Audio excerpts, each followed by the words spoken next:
پاک الہی مسجد اقصیٰ کے امام المرسلین حریم قدس کے آشنا یعنی پناہ بے کساں شفیع مجرمہ رحمت دو جہاں خاتم پیغمبراں کی مقدس بارگاہ میں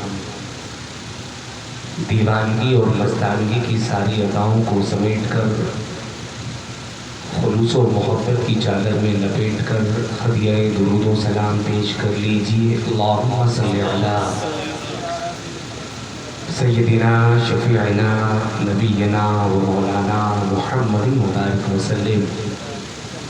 صلو علیہ صلاۃ و سلام علیک یا رسول اللہ صلی اللہ تعالی علیہ وسلم۔ آج کی یہ بزم محبت جو حضور بابو ریاست علی شاہ رحمۃ اللہ علیہ کہ عرس پاک کی تقریب سے موسوم ہے، جس میں ہماری اور آپ کی مشترکہ شرکت و شمولیت ہو رہی ہے۔ اس محفل کی صدارت فرما رہے پیر طریقت حضرت بابو چاند علی صاحب، جن کی دعوت محبت پر یہ ناچیز آپ سبوں کی بارگاہ میں حاضر آیا۔ چند منٹوں کے لیے میں آپ کی معتبر سماعتوں کے سپرد ہوں۔ میرے بعد بھی کئی تقریریں آپ کو سماعت کرنی ہیں۔ بطور خاص حضرت علامہ مولانا علی حسن صاحب قبلہ جو ماشاءاللہ بڑے اچھے خطیب ہیں، انہیں آپ کو سماعت کرنا ہے۔ بڑی اچھی نظامت آپ سماعت فرما رہے ہیں۔ ناظم جلسہ نقیب اہل سنت حضرت خورشید صاحب سے آپ بڑی اچھی نظامت سماعت فرما رہے ہیں۔ اتنا جان لیجئے کہ یہ جو محفلوں میں آپ بیٹھتے ہیں، بیانات سنتے ہیں، تقریریں سنتے ہیں، قرآن سنتے ہیں، حدیث سنتے ہیں، تعلیمات اسلام سنتے ہیں، پیغام اسلام سنتے ہیں، اس کا بینیفٹ کیا ہے؟ حالات تو ایسے ہیں کہ ہم 24 آورز اس حوالے سے فکر مند ہوتے ہیں کہ دنیا کیسے حاصل کریں، دنیا کیسے حاصل ہو، پاپولیرٹی کیسے ہو، مقبولیت کیسے ہو، ٹریڈیشن کیسے بڑھے، تجارت کیسے بڑھے، بزنس کیسے بڑھے، گراف کیسے اونچا ہو، لیول کیسے اونچا ہو، ادیوگ کیسے بڑھے، بزنس کیسے بڑھے۔